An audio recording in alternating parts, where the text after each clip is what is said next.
Hello, everyone, and welcome to my YouTube channel. My name is Dr. Priestley King. Nice to see you again on this channel. So today I'm going to be talking to you about scientific writing or academic writing. So because I'm a scientist, that's why I'm going towards scientific writing, but mainly it's going to be academic writing. The principle applies to if you're in the arts or social sciences. So, but in law, I know it may be slightly different, but the principles are the same largely. So I'm going to be talking about academic writing. So if you're a university student doing BSc or studying for a BSc or master's or even a PhD, depending on the circumstances, this may be beneficial to you. So in writing or in academic writing, usually you're given a topic by your lecturer in the university. And the essence of the topic is for them to assess your ability to do research and to put together findings from academic publications in a way that is sensible or in a way that is logical, for them to see whether you are capable of carrying out that particular assignment. So usually you are given a topic. And when you have that topic, the first thing you do when you have your topic is to do research. You need to research the topic. So now, years ago, we were told that don't use Google, is not very good and all of that. But now, with the way the world is going, you cannot neglect Google.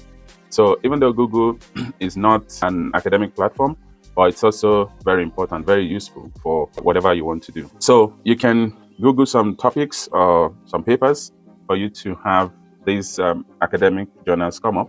But as I said, Google shouldn't be your first point of call. It's not the standard.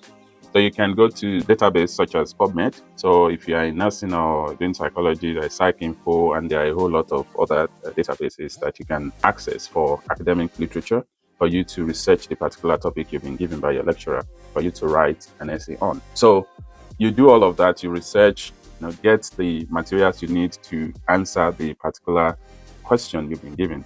Because it's basically to be able to put together what others have published and also to put your thoughts and all of that together to write something sensible and for you to get a very good mark in your essay. So the papers or the publications or journal articles you look for, they must be relevant to the topic.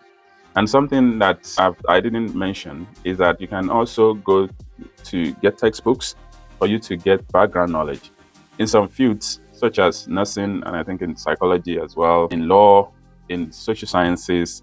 They rely so much on books, so you can't just run away from them. Personally, I prefer to use journal articles because they are very easy to access and also to read them really quickly to get the facts you want to get out of the journal articles. But of course, for you to fully understand and to get the foundation very well, you can also look at textbooks. And some lecturers also recommend some textbooks for you to look at, for you to extract some information from them. So you can't just throw away textbooks completely. They are quite important. But you can write your essay, very nice, decent essay, without even using any textbook, as long as you understand the basis or the foundation of that topic. So textbooks are usually good for things like definitions, about that topic and all of that, because you may not get that in some journal articles. But yeah, so I prefer journal articles to write essays, and they are really good. So in looking for journal articles, reviews are usually very good because reviews are written in a way and they put thoughts and the work of others together in a particular journal article into an article. So reviews are usually very good. They also provide you with so much knowledge because it's based on published work and the thoughts of the writers or the writer. So review articles are very good. You look for journals that are very good. Look at their review articles. So for example, in science, you go to Nature reviews. They are really good. And journals like Cell, you can look for others, but Nature reviews are usually very good. You can look at that. Then that would then signpost you to primary journal articles for you to read. So you read the review article, and in there, you would see in the list of references the primary sources of the information they put together. You can then go to the primary source and read the primary article for you to understand the experiments carried out and the things that were done for them to come to that particular conclusion, or for them to reach for the findings from those articles, for them to then come to the conclusion of their article. So reviewed articles are usually very good. They are very important, I'd say.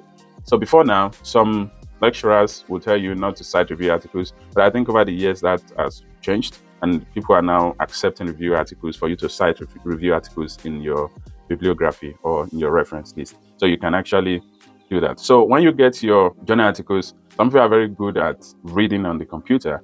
I'm not one of those. I prefer to print out my journal articles. I mean, every now and then I read on the computer, but that's not my area of strength. I prefer to print out these journal articles. Of course, it's more expensive because you get papers and printers and all of that. But it's something I really like because it will help me to focus and to underline the points. So if you're going to print, you read, underline the points that are really important to your essay. If you're also doing that on the computer, you can also underline on the computer, you highlight it and do what you need to do for you to know the points you need to extract later on to put into your essay. So once you have done your research, you understand the topic, you've put the journal articles together. So the next thing is to then start writing. So the preparation in essay writing is probably more important than the writing itself, because the preparation, that's where you get the bulk of the information you want to put in your essay. So you get everything together. It's really important to spend time to look for these journal articles, to look for the books or the things you need or the materials you need to put together. Spend time to read these articles, underline the points that you want to make in your essay. And then after doing that, you then start writing. So the writing is when you then put all of this together, your thoughts together, the things you've extracted from the journal articles. It's time now to put everything together. So to write a standard essay, the pattern is also similar to what I've been saying before, but this is slightly different because now you have a slightly longer introduction and you have the body of your essay. And of course, you have your conclusion. So in writing your essay, you have your introduction, which is really important. You have the body of the essay. And after that, you have your conclusion. So for your introduction, you write about why the topic is important. So if you've been given a topic, so for example, diabetes, you said background information about epidemiology of diabetes, why that topic is important for you to spend your time to write about it. So you mention that you can quote figures or data if you need to do that, just to tell your lecturer or your examiner that the topic is really important. Then you can then go to definition. You can define one or two things. Why you can definition of what diabetes is or what hyperglycemia is. So you can go to definition, and this is very important. So the last one or two sentences, you need to tell your examiner or your reader what you are going to be writing about. So you write things like, in this essay, this and this point will be discussed. In this essay, this and this will be. So if it's a reflection, you can use first person. But if it's a standard academic writing, you don't use first person. So you can't say, in this essay, I will. No, you don't use first person. That would not be right. So in this essay, these points will be discussed. So make sure you avoid that unless it's a reflection. So the reason why reflection is different is because you are the one reflecting. It's about your personal development. So that's it with reflection. So reflection would not even be good if you don't use first person, because your examiners or your lecturers want to see that you are taking on certain things from what you have learned, and you want to go on with those things. You want to improve yourself. You want to get better. So that is that. It is really important to have your background, definition, and to mention the points that you want to address. Don't make it too long, depending on how many words you need to write. So I see these days that most essays in the universities, you write between 1,500 and 3,000 words. So depending on how many words you've been given, then you can then split that. So some lecturers are really good as they guide you as to number of words in your introduction, the body of the essay, and also for your conclusions. For your conclusion. So these numbers are not cast in stone. You can vary them here and there a little bit, but it's just they are there to guide you, not for you to be very rigid with those. But in terms of the number of words for the whole essay, you try as much as possible to stay within that. So in the body of your essay, you address the points that you have mentioned in your introduction. So you make sure that the body of your essay, you have long and short paragraphs. Don't just write everything like that without paragraphs. You'll be marked down on that if you don't have paragraphs. So make sure you have paragraphs. Don't make it too long. So you need to have long and short paragraphs. These points are really important. Don't just have long paragraphs and don't just have short paragraphs, because the reading of the essay is also important for the reader. They want to be able to read nicely and have nice flow of your essay. So if you don't make it interesting or you not do everything up, then you won't get very good mark with that. So you need to be quite careful and know what you're doing, and make sure you address the points. That's really important. So not to make this video too long, so I'll just quickly rush over what I have left. So your conclusion, it's important you have your conclusion. So your conclusion is basically to restate some of the things you have written in your essay. So in this essay, this point has been addressed. And then you can give like your general idea as to what I can call take-home message from the essay. So you look at, after restating basically what you have written, don't let it look like the introduction again. It's just to tell the reader that in this essay, these and these points have been addressed, and then you give like a take-home message, which is really good to put in your essay. And it's very important to reference your work. I can't stress this enough. It's really important to reference your work, and you need to look at the reference style of your university for you to put it in the appropriate format, because this is also looked at. It's part of the things they look at for you to score really high in your essay. So make sure that you reference properly.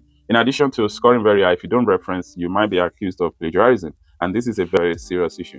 Plagiarism is really serious. It can get you kicked out of the university. So you want to make sure that you reference your work properly. If you think something is not a general knowledge, so for example, water is good for the body, you don't need to reference that because it is termed as general knowledge, well known. But if you're going to be writing about the amount or the numbers you need to reach when talking about diabetes, then you may want to reference all of that. So if you're in doubt, please reference. It's better to reference, or if I say over reference, than to not reference or under reference, and then you get penalized for that. So if you think anything is not general knowledge, or if you talk about things like gender, you have the male and the female, or even these days that you have more than that, or people want to be transgender and all of that. So you those are well known. But if you are quoting somebody has said this, then of course you need to reference that. Then if you are quoting data, it's really important for you to reference, because the data may be different from one body to the other, from World Health Organization to maybe the UN or any other body, or if you're quoting figures from IMF or World Bank, these figures may be different. So it's really important to reference when you are quoting data. So all of these points are really important. It's just to quickly give you and tell you what you need to do to write a very good essay. So hopefully your next essay, you'll find these points quite useful, and you get very good mark in your next essay. So if you have any comments, suggestions, ideas, you can put in the comment section below. I would encourage you to like, share, and subscribe to this channel. So we'll catch up in the next one. Thank you so much for your time. Bye.